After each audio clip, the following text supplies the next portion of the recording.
Hello student, आज के इस वीडियो में हम सीबीएसई बोर्ड क्लास 10th जो मैथमेटिक्स का पेपर आपका था सेट 2 पेपर का कोड है 3062। इसमें सेक्शन ए के जो एमसीक्यूज थे 1 से लेके 20 तक, उन सारी क्वेश्चन को हम आंसर देखेंगे क्या है विथ प्रॉपर सॉल्यूशन। तो चलिए वीडियो को शुरू करते हैं। यदि चैनल पे आप नए हैं तो सब्सक्राइब कर लीजिए।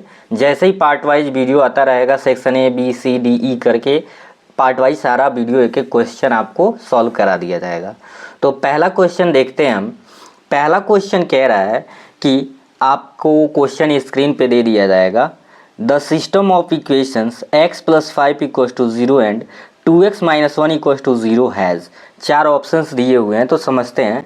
देखिए पहला दिया था x + 5 = 0, तो x प्लस इधर जाएगा -5 हो जाएगा। 2x - 1 = 0, तो 2x - 1 = 0, माइनस इधर आया प्लस, तो x की वैल्यू आ गया 1/2। अभी क्या देख रहे हैं, यहाँ पे x के दो वैल्यूज़ मिल रहे हैं, तो नो कॉमन सॉल्यूशन। और सिस्टम ऑफ सॉल्यूशन का मतलब वेरिएबल दो अलग अलग होने चाहिए, ऐसा भी नहीं है, एक ही वेरिएबल में दिया है, तो इसलिए इसका जो हो जाएगा नो सॉल्यूशन होगा। क्या हो जाएगा? No solution. ऑप्शन ए बिल्कुल करेक्ट था। ठीक है, सेकेंड क्वेश्चन देखेंगे। कह रहा है in a right triangle ABC, right angle at A, if sin B = 1/4 then the value of sec B। ठीक है, क्वेश्चन में क्या दिया था, कह रहा था एक राइट एंगल ट्रायंगल है। क्या है? राइट एंगल ट्रायंगल है। तो यहाँ पे हमने बना लिया राइट एंगल ट्रायंगल। ABC की बात कर रहा था और ये कह रहा था कि A पे 90 डिग्री है। A पे कितने डिग्री का है? 90 डिग्री। तो A यहाँ होना चाहिए, B और C कहीं भी आप ले सकते थे। साथ में आपका दे रखा था साइन B = 1/4, तो साइन B यानी कि साइन थीटा होता है परपेंडिकुलर बाई हाइपोटेनियस, और चूंकि B का है मतलब एंगल इसको मान लेते हैं B को, तो इसके सामने आपका क्या हो जाएगा, ये परपेंडिकुलर हो जाएगा। और आप जानते हैं 90 डिग्री के सामने जो होता है वो हाइपोटेनियस होता है, जो बचा हो क्या आपका हो गया, बेस हो गया। तो यहाँ से अगर आप ध्यान दें तो हमें क्या क्या मिला हुआ है, हमें मिला हुआ है परपेंडिकुलर और हाइपोटेनियस। तो बेस निकालना है तो पाइथागोरस थ्योरम से डायरेक्ट ये फॉर्मूला यूज कर लेंगे, बेस = √h² - p²। तो b कोस्ट हो जाएगा, h आपका हाइपोटेनियस 4 है, 4 का स्क्वायर, परपेंडिकुलर 1 है, 1 का स्क्वायर, 4 4 जा 16, और 16 में से 1 को सबट्रैक्ट करेंगे √50, चूँकि स्क्वायर रूट इसका निकलेगा नहीं, तो बेस आ गया। हमें क्या निकालना था, सेक b। सेक b होता है हाइपोटेनियस बाई बेस। हाइपोटेनियस आपका 4 है और बेस √15 है, तो ये हो जाएगा 4/√15, जो कि ऑप्शन आपका डी था। ठीक है, तो आई होप आप ये भी क्वेश्चन सही करके आए होंगे। चलिए नेक्स्ट क्वेश्चन देखते हैं। क्वेश्चन नंबर 3 है, कह रहा है कि 0.4 इज अ एन, ए या एन पूछा है, रैशनल है कि इरेशनल है। तो बहुत सारे बच्चे इसको रैशनल लगा के आए थे, उनके दिमाग में था कि 0.4 है तो ये 0.2 का स्क्वायर रूट, मतलब इसका स्क्वायर रूट निकालेंगे 0.2 आएगा। लेकिन यहाँ ध्यान दीजिए 0.2 के स्क्वायर का मतलब इसे 2 टाइम जब मल्टीप्लाई करेंगे तो 0.04 आएगा, और यहाँ क्वेश्चन आपका क्या है, 0.4। अब इसे अगर समझने का कोशिश करें तो 0.4 है, अगर फ्रैक्शन में लिखें तो इसे क्या लिख सकते हैं, 4/10। डेसिमल के बाद एक डिजिट है तो 4/10 हो जाएगा। इसे कैंसल आउट करेंगे, 2 2 जा 4, 2 5 जा 10। अब √2/5 क्या है आपका, इरेशनल है, तो इसलिए ऑप्शन डी इसका बिल्कुल करेक्ट था। ठीक है, नेक्स्ट क्वेश्चन, क्वेश्चन नंबर 4 कह रहा है which of the following can not be the unit digit of 8⁴n where n is a natural number. कह रहा है कि चार ऑप्शन दिए, इन चारों में से क्या 8⁴n का इंड डिजिट नहीं हो सकता है, मतलब जहाँ पे समाप्त ना हो। तो अगर देखिए 8⁴1 की वैल्यू 8 होगा, अगर n1 ले, n2 ले तो 8 जा 8⁴2 यानी 64 4 हो जाएगा। 8⁴3 अगर n3 ले तो 512, तो 4 भी आ जा रहा है लास्ट में, यूनिट डिजिट 2 भी आ गया आपका, 8⁴4 4096 6 भी आ गया। तो ये ऑप्शन में 4 2 6 ये तो तीनों आ गया। क्या नहीं आ सकता, n की कुछ भी वैल्यू लेंगे कभी वो 0 पे समाप्त नहीं होगा 8⁴n के लिए। अब रीजन आप अगर जानना चाहें तो कोई भी नंबर 0 पे तभी समाप्त हो सकता है जब उसके प्राइम फैक्टर में 2 × 5 होना चाहिए। अब यहाँ पे कुछ भी नंबर हो, अगर उसके प्राइम फैक्टर में 2 इंटू 5 ये 2 5 ज़ा 10, तो यहाँ पे कुछ भी हो इंटू 10 करेंगे तो यूनिट डिजिट किस पे समाप्त होगा, 0 पे। तो ये होना चाहिए, ठीक है, ये कॉन्सेप्ट था। इसलिए अगर इसके करेक्ट आंसर की बात करें तो ऑप्शन आपका क्या था, सी था, ठीक है। क्वेश्चन नंबर 5 बोला है which of the following quadratic equation has real and distinct root. तो रियल और डिस्टिंक्ट रूट पूछा हुआ था, मतलब डी की वैल्यू 0 से जब बड़ा होता है तो रियल और डिस्टिंक्ट रूट होता है। तो ऐसा ऑप्शन ए में आपका था x square plus 2x equal to 0। अब standard form ax square plus bx plus c से कंपेयर करेंगे तो एक्स स्क्वायर का कोफिशिएंट ए होता है, ए 2 आ गया। एक्स का कोफिशिएंट बी से रिप्रेजेंट करते हैं जो कि यहाँ पे 2 है, और सी होता है कांस्टेंट, इसमें कांस्टेंट कुछ नहीं है तो क्या ले लेंगे, 0। हम जानते हैं डी का वैल्यू क्या होता है, डी की वैल्यू होता है बी स्क्वायर माइनस 4ac। तो यहाँ पे होता है D equal to b square minus 4ac। B की वैल्यू क्या है 2, 2 का स्क्वायर हो जाएगा, 4 इंटू ए की वैल्यू 2 और सी की वैल्यू 0। 2 का स्क्वायर 4, 4 1 जा 4 और 0 का करेंगे 0, यानी 4 में 0 सब्ट्रैक्ट करेंगे d4 जो कि आपका क्या आ गया, 0 से बड़ा आ गया। और जब 0 से बड़ा आ गया it real its roots are real and distinct root, ठीक है। इसके जो रूट्स होंगे रियल एंड डिस्टिंक्ट होंगे, जो कि अगर हम करेक्ट बात करें तो यही इसलिए करेक्ट था क्योंकि पूछा था किसमें रियल और डिस्टिंक्ट रूट होंगे। तो इस तरीके से इसे सॉल्व करना था। नेक्स्ट क्वेश्चन है आपका क्वेश्चन नंबर 6। आप स्क्रीन पे देख सकते हैं क्वेश्चन क्या कह रहा है। If the zeros of the polynomial ax square plus bx plus 2a by b are reciprocal of each other then the value of b is.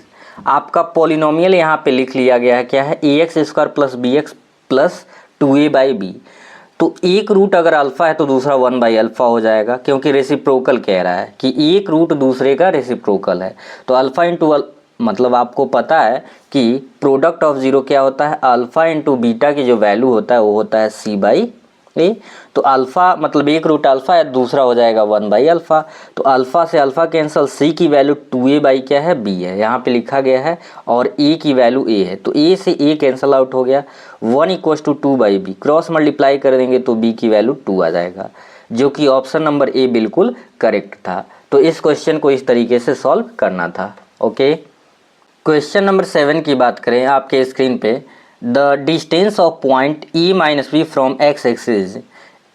एक पॉइंट था e माइनस बी, तो डिस्टेंस फ्रॉम एक्स एक्सिस तो y कोस to mod of b, क्योंकि कोई भी value positive लेते हैं तो y कोस टू यहाँ पे जब माइनस बी का मॉडुलस लेंगे यानी पॉजिटिव जब इसे करेंगे y की वैल्यू b आ जाएगा, जो कि ऑप्शन सी बिल्कुल करेक्ट है।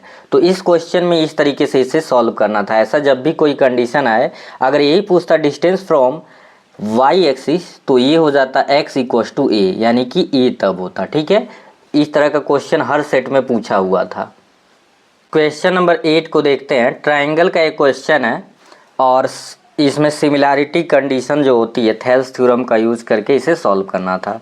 ये ट्राइंगल दिया है A B C, P Q X Y, इसमें अलग से 2 लाइन दिए हुए हैं और कंडीशन क्या कह रहा था, क्वेश्चन अगर मैं पढ़ दूँ, in the adjoint figure P Q parallel X Y parallel B C. A P दे दिया है यहाँ पे, P Q parallel X Y parallel B C, A P 2 centimetre दिया हुआ है, पी एक्स दिया है 1.5 सेंटीमीटर एंड बी एक्स दिया है 4 सेंटीमीटर, और साथ में कह रहा है if Q I equal to 0.75 centimetre then A Q plus C Y. क्या पूछा है आपको, A Q plus C Y की वैल्यू क्या होगा, ठीक है। एक नंबर के लिए थोड़ा सा ये बड़ा क्वेश्चन हो गया लेकिन कोई दिक्कत नहीं है। तो यहाँ पे कंडीशन दे दिया है, अब हम थ्योरम अप्लाई करेंगे because P Q parallel X Y parallel B सी।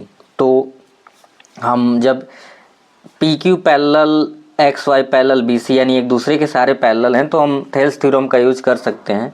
यहाँ पे पहला लिया गया है A P by A B और ए क्यू बाई ए सी का रेशियो आपस में बराबर हो गया। अगर लिखना चाहे तो लिख सकते हैं by B P T, basic proportionality theorem, ठीक है। अब देखिए ए पी हमें पता है 2 सेंटीमीटर है तो यहाँ पे लिख दिया गया है। ए बी की बात करें तो ए बी, इसमें A P plus px plus xb, यानी कि 2 प्लस 1.5 प्लस 4 सबको यहाँ लिखना पड़ेगा is equal to A Q by A C, ऐसे ही लिखा गया है। 2 प्लस 1.5 प्लस 4 ऐड करेंगे 4 2 6 और 1.5 यानी कि 7.5। 2/7.5 is equal to A Q by A C. अब इसका जब क्रॉस मल्टीप्लाई करेंगे 2 ए सी इक्वल टू होगा 7.5 ए क्यू, और फिर 2 से जब इसको डिवाइड कर देंगे ए सी की वैल्यू आ जाएगा 3.75 ए क्यू। इसे क्या मान लेंगे, इक्वेशन फर्स्ट। अब सिमिलरली एक कंडीशन हमें और लेना है, यहाँ पे अगर लिखना चाहते तो फिर वही लिख सकते थे पी क्यू पैरेलल एक्स और पैरेलल बी सी। हम क्या ले रहे हैं इस बार, E P by P X. क्या ले रहे हैं यहाँ पे, यहाँ ध्यान देंगे अगर, तो हम यहाँ पे ले रहे हैं A P by P X is equal to A Q by Q Y. ठीक है, ये दो रेशियो हम यहाँ पे कंसीडर कर रहे हैं, A P by P x और A Q by Q Y. ठीक है, अब यहाँ पे आप देख सकते हैं वही लिखा गया A P by P X equal to A Q by Q Y. A P की वैल्यू आप ऊपर से देख लें यहाँ से, तो क्या है आपका 2 है, और पी एक्स की वैल्यू 1.5 है, तो यहाँ पे लिखा गया 1.5। ए क्यू की वैल्यू पता नहीं है, क्यू वाई की वैल्यू 0.75 है, तो यहाँ पे लिख दिया गया। ठीक है, अब इसे सॉल्व कर लिया गया, इसका मल्टीप्लाई इसमें, इसका इसमें।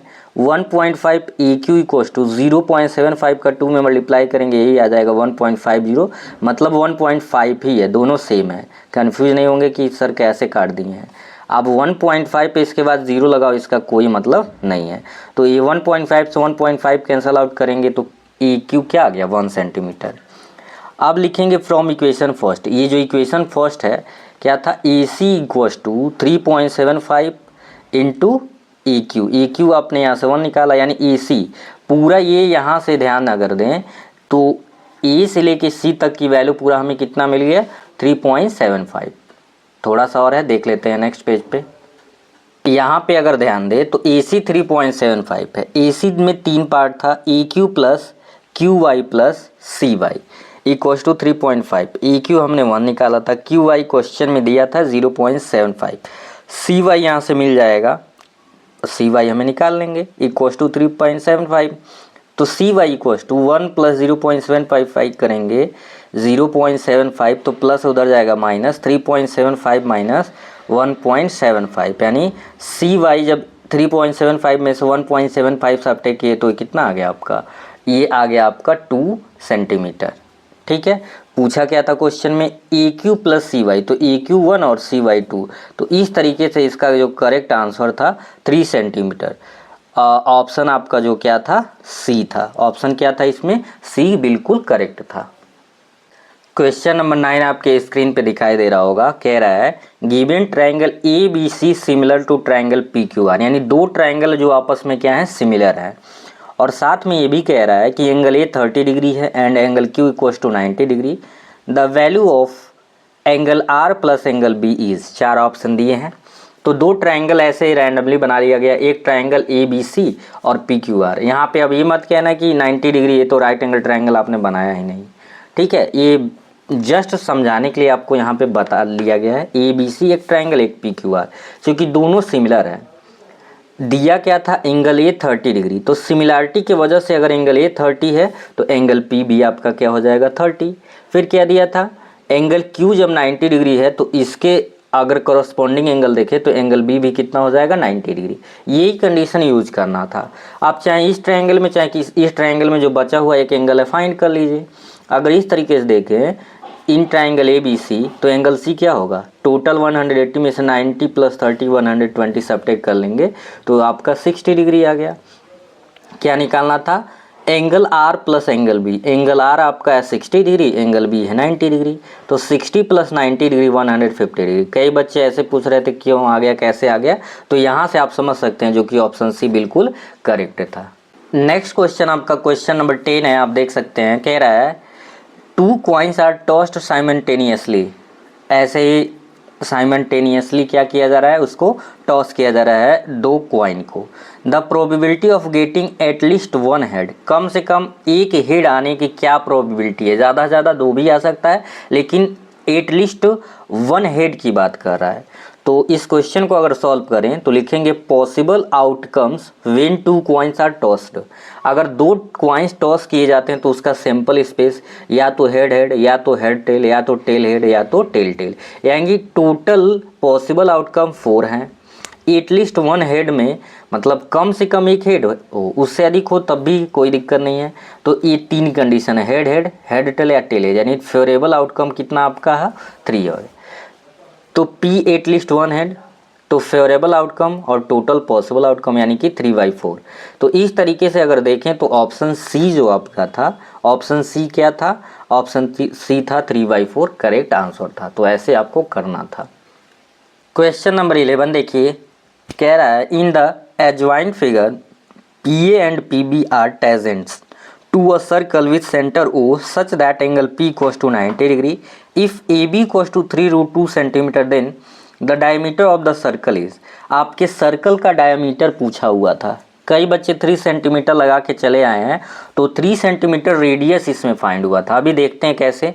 देखो ये सर्कल दिया हुआ है, आपका पी ए और पी बी टेजेंट है, तो ऑब्वियस सी बात है कि ए इसके इक्वल होगा। सिमिलरली आपका ये जो साइड होगा इस साइड के क्या होगा, इक्वल होगा। यानी इस तरह से आप देखोगे तो A P B O A P B जो आपका है एक स्क्वायर बन गया। ठीक है, ये 90 डिग्री है तो 90 डिग्री के सामने ये हाइपोटेनियस हो गया। अगर इसको चाहे तो बेस मान लीजिए और ये आपका हो जाएगा परपेंडिकुलर। तो एंगल पी 90 डिग्री दिया है, ए बी है 3√2, ये जो आप ए बी कॉर्ड देख रहे हैं 3√2 है। हमने कंसीडर रैंडमली कर लिया ए पी एक्स है। अगर आप ए पी को, ये बी जो है बेस है, ये बेस है, पी परपेंडिकुलर बता रहा है। ठीक है, कंफ्यूज नहीं होना है। तो अगर ई पी एक्स है तो बी पी भी एक्स होगा। क्यों? क्योंकि दोनों टेजेंट्स हैं और टेजेंट किसी एक्सटर्नल पॉइंट से अगर एक सेम पॉइंट से ड्रॉ करें तो आपस में इक्वल होता है। In triangle A P B एक राइट एंगल ट्रायंगल है, तो पाइथागोरस थ्योरम लगा लीजिए। अगर परपेंडिकुलर का स्क्वायर प्लस बेस का स्क्वायर होता है हाइपोटेनियस का स्क्वायर, तो एक्स का स्क्वायर एक्स स्क्वायर, एक्स का स्क्वायर एक्स स्क्वायर, यानी कि आपका बेस भी एक्स है और परपेंडिकुलर भी एक्स है और हाइपोटेनियस 3√2 है। तो एक्स स्क्वायर 2x स्क्वायर 3√2 का स्क्वायर करेंगे, यानी कि इसे 2 टाइम्स जब मल्टीप्लाई करेंगे तो 3 का 3 में किए 9 और √2 का 2 में करेंगे 2, यानी कि कितना आ जाएगा यहाँ पे 18।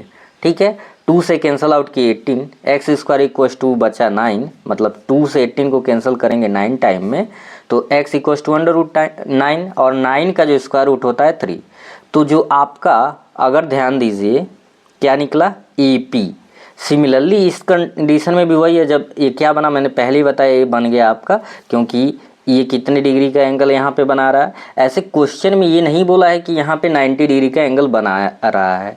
ठीक है, यहाँ पे आप एंगलों के ऐसे भी 90 डिग्री प्रूव कर सकते हैं। देखिए ये जब टेंजेंट है तो ये 90 डिग्री का एंगल बनता है, रेडियस ड्रॉ करते हैं, तो इससे ये क्लियर हो गया कि यह एक स्ट्रेट लाइन है। ठीक है, यहाँ पे 90 डिग्री का एंगल बना। और सिमिलरली आपका बीपी भी एक टेंजेंट है, तो ये भी क्लियर हो गया कि स्ट्रेट है। तो अगर दो स्ट्रेट लाइन को, मतलब ये भी स्ट्रेट लाइन है और ये भी स्ट्रेट लाइन है, अगर ऐसे मिलाएंगे तो ये एक दूसरे को क्या करेंगे, परपेंडिकुलर ही होता है ऐसा कंडीशन में। तो इसलिए ये आपका क्या हो गया, ए पी बी ओ एक हो गया स्क्वायर, स्क्वायर के सारे साइड इक्वल होते हैं, तो इसलिए ओ ए आपका हो जाएगा 3 सेंटीमीटर। डायमीटर क्या होता है, ट्वाइस ऑफ रेडियस, 3 × 2 6 सेंटीमीटर, जो कि ऑप्शन डी बिल्कुल करेक्ट हो जाएगा। ठीक है, तो आई होप आपने ये क्वेश्चन भी एग्जाम में अच्छे से करके आए हों। क्वेश्चन नंबर 12 आप देख सकते हैं, कह रहा है if x equals to cos 30 degree minus sine 30 degree and y equals to tan 60 degree minus cot 60 degree, then 4 option दिया, पूछा है इसमें से कौन ऑप्शन आपका सही होगा। तो देखते हैं यहाँ पे x equals to cos 30 degree minus sine 30 था, y equals to tan 60 degree minus cot 60 degree. इसे सॉल्व कराने का एक फ़ायदा ये है, जो बच्चे आगे अभी इस साल 10th में जा रहे हैं उन लोगों में हो सकता है ये क्वेश्चन 2 नंबर में पूछ ले, तो प्रोसेस जानते रहेंगे तो आंसर गलत नहीं होगा, तुक्केबाजी से आंसर नहीं आती है। तो cos 60 की वैल्यू होता है √3/2, साइन 30 का होता है 1/2, डिनोमिनेटर सेम है तो √3 - 1 आपका 2 हो जाएगा। अगर इसे देखें √3 की वैल्यू 1.73 ले माइनस 1/2, तो सबटेक करेंगे 0.73/2 डिवाइड करें 0.365 आ गया। इसी तरह इसे भी कंपेयर कर लीजिए, y इज इक्वल टू, चूँकि क्वेश्चन में पूछा था x इक्वल टू वाई के बराबर, ऑप्शन ए था, बी था x is greater than y है, सी था x is less than y है, डी था x is greater than 1, y equal to less than 1। ठीक है, तो ये पूछा हुआ था। तो tan 60 √3 होता है, cot 60 होता है 1/√3, 1/√3 का एलसीएम √3, √3 का 3 में किए 3 - 1, 3 में 1 सब टेक किए 2, √3 की वैल्यू 1.73 डिवाइड किए तो ये आपका आ गया 1.156। तो ये क्या है क्वेश्चन, अगर ऑप्शन डी कई बच्चे अगर लगाए होंगे तो ये तो गड़बड़ हो गया ना कि x तो 1 से छोटा है और डी कह रहा है x 1 से बड़ा है और y 1 से छोटा है, तो गड़बड़ है। यानी x अगर ध्यान दीजिए तो y से छोटा है, तो ऑप्शन सी वाला जो था बिल्कुल करेक्ट था, x is less than y, यानी कि y x से बड़ा या x y से छोटा था।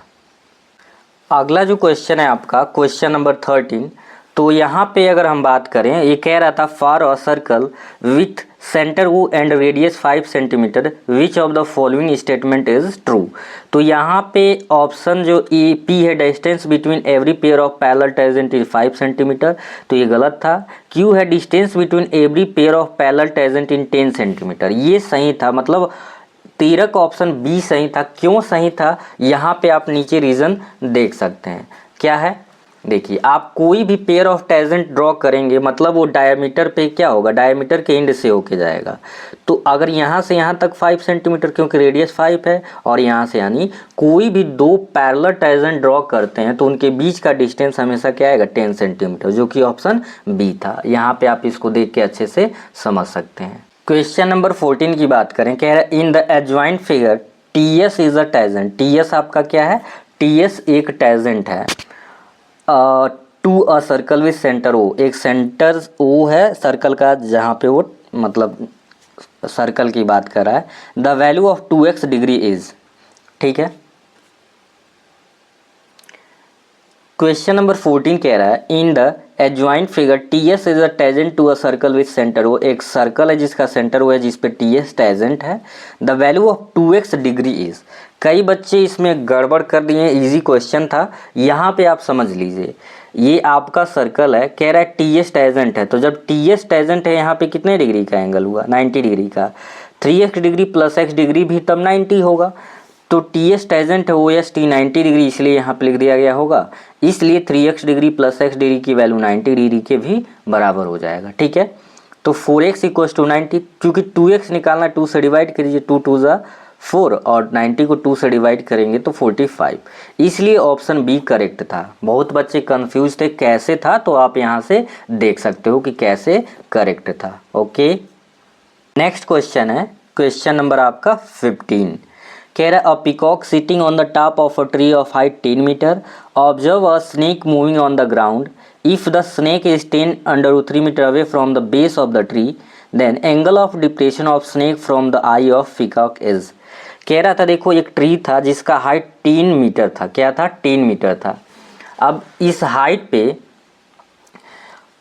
ये जो पीकॉक यहाँ पे बैठा हुआ था, क्या बैठा था, पीकॉक यहाँ पे बैठा हुआ था और यहाँ देख रहा था कि एक स्नेक आ रहा है, ठीक है, मूविंग करते हुए, और ये कह रहा है ट्री के बेस से 10√3 मीटर डिस्टेंस पे था। तो एंगल ऑफ डिप्रेशन, यानी पीकॉक उसको देख रहा है तो कितने डिग्री का एंगल, तो आप जानते हैं ये एंगल इस एंगल के बराबर होता है पैरेलल वाले कंडीशन में, अल्टरनेट इंटीरियर एंगल के नियम से। तो हमें देखो ये जब 90 डिग्री हो गया तो हाइपोटेनियस हो गया, थीटा ए है तो ये परपेंडिकुलर और ये बेस हो जाएगा।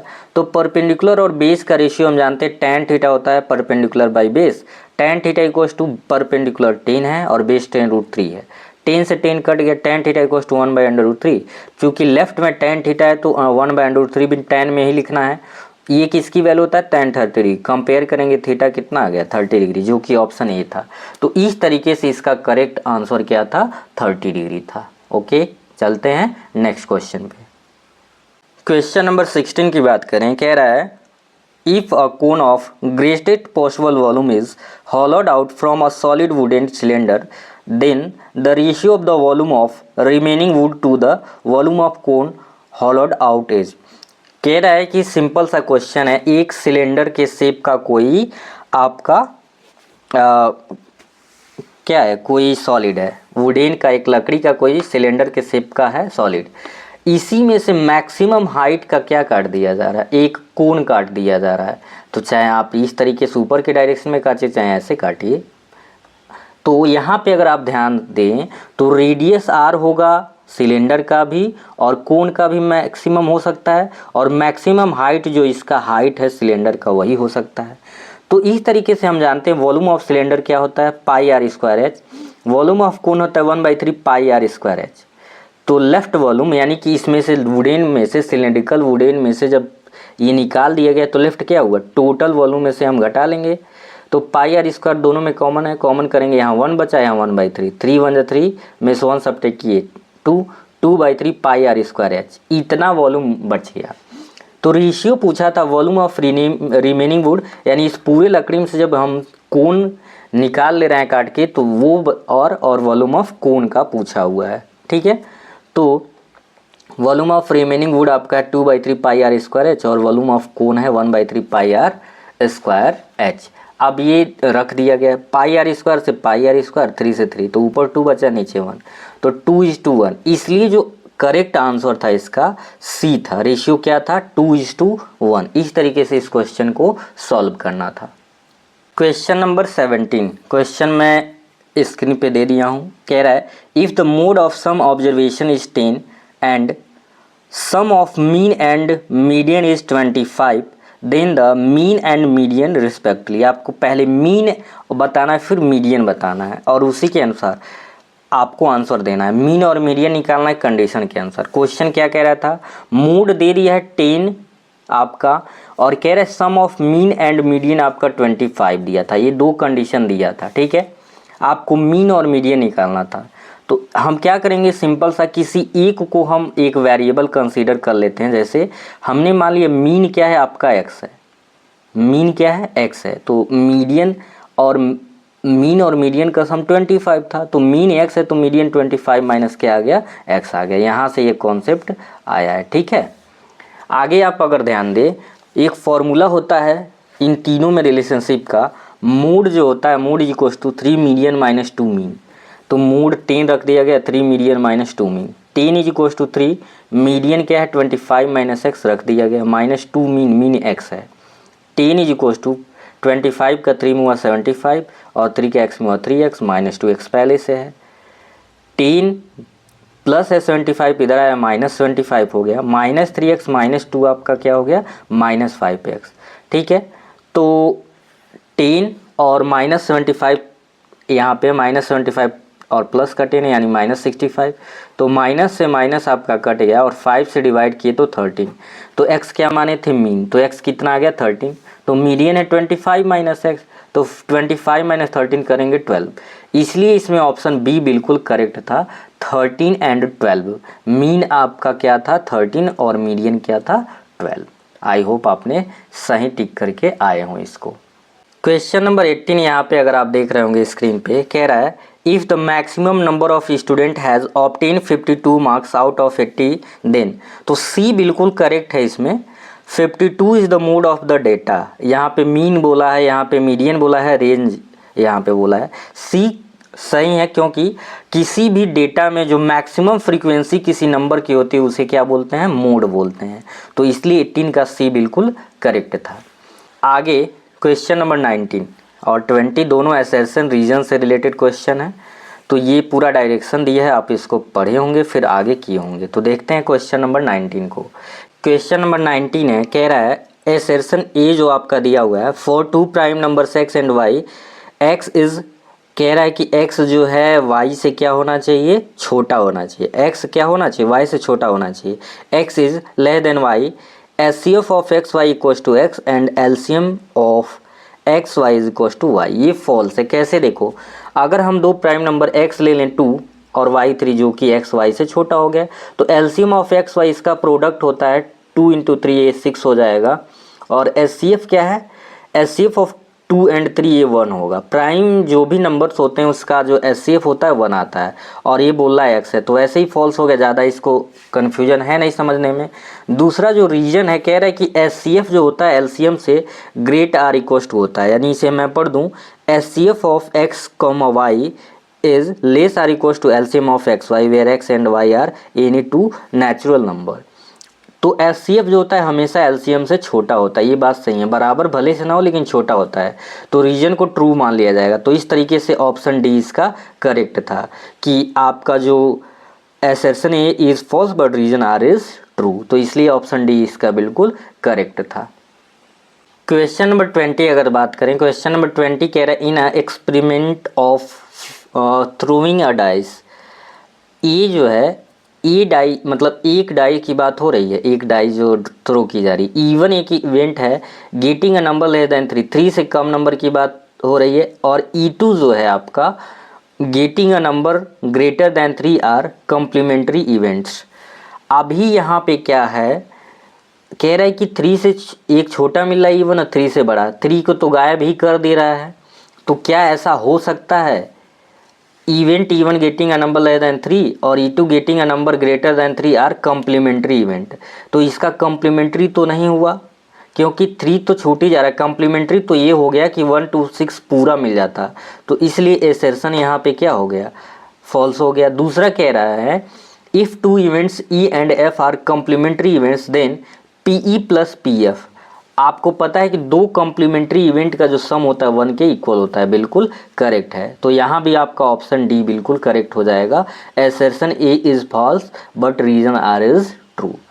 तो आई होप सेक्शन ए के सारे क्वेश्चन आपको अच्छे से समझ आ गया होगा क्यों और कैसे कौन सा ऑप्शन सही है।